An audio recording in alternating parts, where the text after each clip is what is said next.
Hello everyone, good morning. কেমন আছো তোমরা সবাই? আশা করছি সবাই অনেক ভালো আছো, আর আমিও ভালো আছি। আমি মিষ্টু। আমার এই ছোট্ট পরিবারে তোমাদের সবাইকে অনেক স্বাগত। তো আজকে হচ্ছে মঙ্গলবার, আর এখন বাজে সকাল 7টা। এখন থেকে আমি তোমাদের সাথে নিয়ে আমার ব্লগটা শুরু করছি। আশা করব আজকের ব্লগটা তোমাদের সবাইকে অনেক ভালো লাগবে। তো সকাল সকাল কিন্তু মাথাতে শ্যাম্পু করে স্নান করলাম। আর স্নানের পরে আমি মুখে জেল ইউজ করি, ক্রিম ইউজ করি না। আমার জেলটা ইউজ করতে খুব ভালো লাগে, তাই আমি জেলটা ইউজ করি। আর ক্রিম দিলে মনে হয় মুখটা শুষ্ক শুষ্ক হয়ে আছে, তাই আমি দেই না। তারপরে চলে গেলাম পুজো দিতে। তো পুজো টুজো দেওয়া কমপ্লিট। তো স্নানের পরে তো আমি সবার আগে পুজো দিই, তোমরা জানোই। তারপরে মামামের কিছু জামা ছিল কালকে, সেগুলো ধুয়ে দিলাম।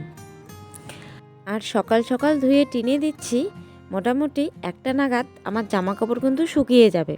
আর মাও আজকে সকাল সকাল স্নান করে নিয়েছে। মাম্মামকে আজকে স্কুলে নিয়ে যাব না, কেননা আমাদেরকে আজকে রাত্রেবেলা এক জায়গায় যেতে হবে, একটা বিয়ে আছে, তার জন্যে শ্যাম্পু ট্যাম্পু করা। তো খাওয়া দাওয়া কমপ্লিট হয়ে গেল, বাসন কুসনগুলো ধুয়ে নিচ্ছি। আর বর চলে গেছে কাজে। মাম্মাম যেহেতু আজকে স্কুলে যায় নাই, সে কারণে আজকে আমি ঘরটাকে ভালো করে পরিষ্কার করব। বিশেষ করে ফ্রিজটা একটু নোংরা হয়ে আছে।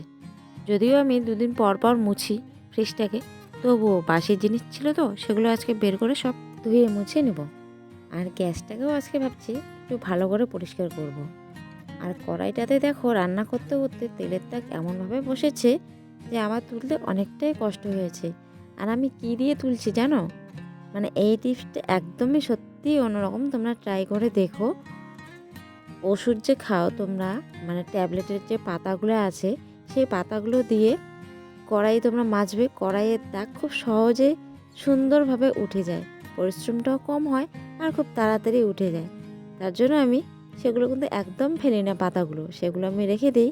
আর যখন আমি কড়াই মাজি দাগওয়ালা, তখন কিন্তু আমি ওই পাতাগুলো ইউজ করি। আর তাড়াতাড়ি কিন্তু আমার দাগমুক্ত কড়াই হয়ে যায়। আর থালা বাসনগুলো নিয়ে এসে উপর করে রেখে দিলাম, যাতে জলটা তাড়াতাড়ি ঝরে পড়ে। তারপরে চলে এলাম ফ্রিজে। তো ফ্রিজের কারেন্টটা অফ করে দিলাম, যেহেতু আজকে আমি মুছবো একটু। আর কাপড়টা কিন্তু হালকা ভেজে নেওয়া আছে, যদিও একদমই শুকনা, হালকা হালকা, একদমই হালকা ভেজে নেওয়া, নাহলে তো নোংরাগুলো কী করে উঠবে, তাই না?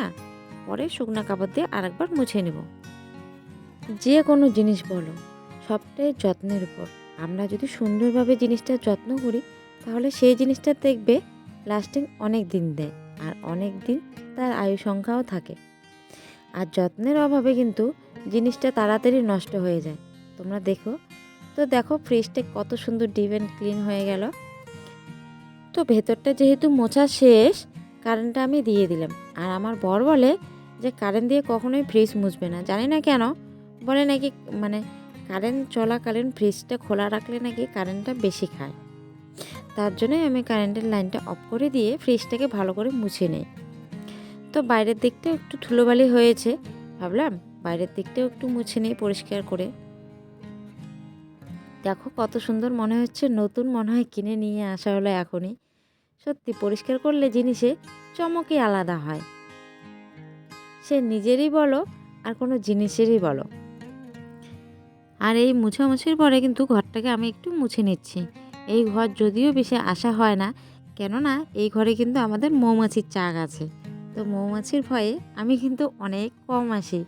মাঝে মাঝে অনেক মৌমাছি আমাকে শিয়াল দিয়েছে, সেজন্য আমার খুব ভয় লাগে। তবুও তো পরিষ্কার তো ঘর করতেই হবে, তাই না? তো মায়ের রুমটা পুরোটাই মুছে নিলাম।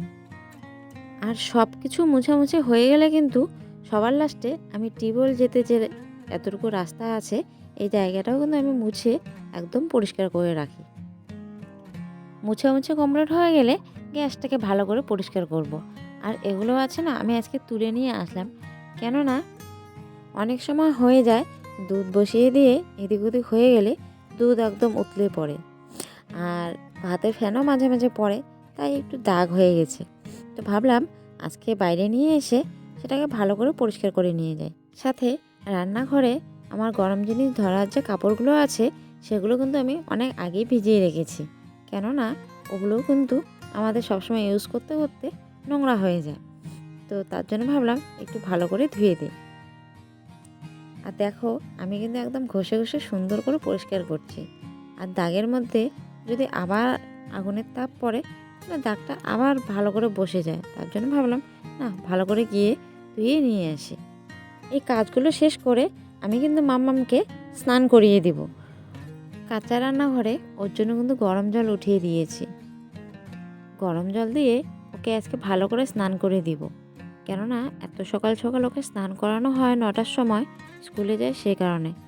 তো আজকে তো স্কুলে নিয়ে যাওয়া হয়নি, তাই ভাবলাম আজকে একটু লেট করে খুব ভালো করে মাথাতে শ্যাম্পু ট্যাম্পু করিয়ে স্নানটা করিয়ে দিই। তো ওর কিন্তু স্নান করা কমপ্লিট।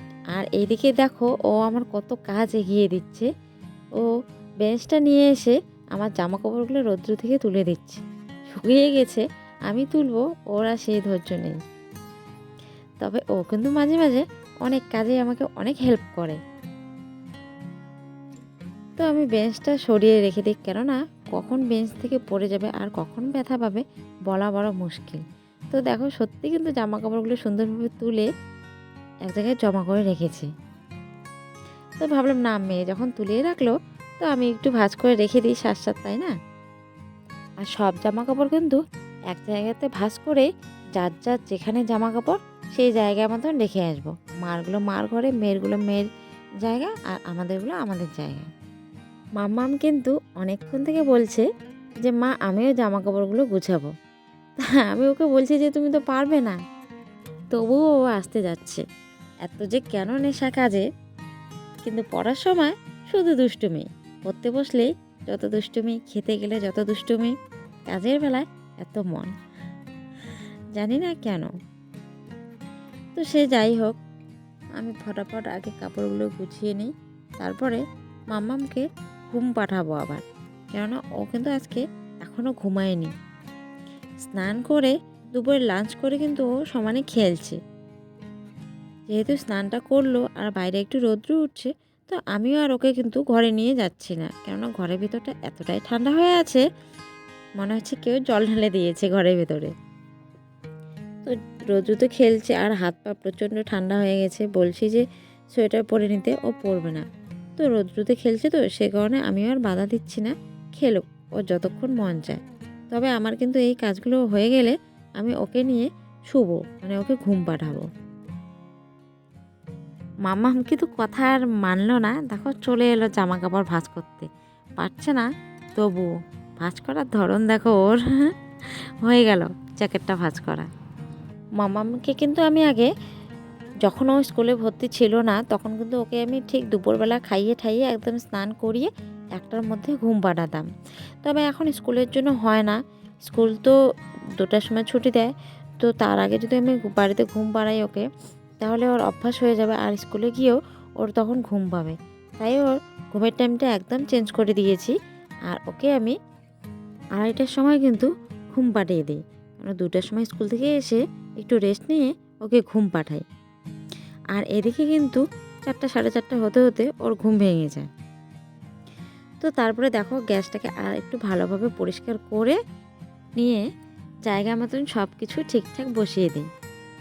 যেহেতু আজকে আর রান্না বান্না নেই, রাত্রিবেলা তো যাবো বিয়ে বাড়ি, তাই না? খাওয়া দাওয়া ওখানেই হয়ে যাবে, তো গ্যাসটা নোংরা হওয়ার কোনো চান্সই নেই, তাই একদম ভালোভাবে পরিষ্কার করে রেখে দিচ্ছি। আর মাম্মাম কিন্তু ঘুম থেকে উঠলেই ওকে আমি একটু দুধ ভাত খাইয়ে দেবো। দুধ ভাত খাওয়ার পরে তারপর রেডি করে নিয়ে যাব বিয়ে বাড়ি, কেননা কোথাও গেলে ওর খাওয়া দাওয়ার অনেক ঝামেলা। তো ওকে আমি কোনোদিনও খাওয়ার জন্য জোর করি না, কোথাও গেলে ওকে আমি বাড়ি থেকে খাইয়ে নিয়ে যাই, যেখানেই যাই না কেন। তো আমার ইউটিউব বন্ধুরা, তোমাদের সবাইকে অসংখ্য ধন্যবাদ আমাকে সাপোর্ট করার জন্য। এই যে সবাই আমাকে একটু একটু করে সাপোর্ট করছো, সত্যি এত খুশি লাগে মনে, কি করে বোঝাবো তোমাদের, সত্যিই বলছি। তো এভাবেই সবাই আমাকে সাপোর্ট করো, সবাই আমাকে এভাবেই ভালোবেসে যেও, আমার পাশে থেকো। সবাইকে অনেক ভালোবাসা। আবার দেখা হবে নতুন কোনো ব্লগের সাথে। আজকের ব্লগটা আমি এখানেই শেষ করছি। সবাই ভালো থেকো, সুস্থ থেকো।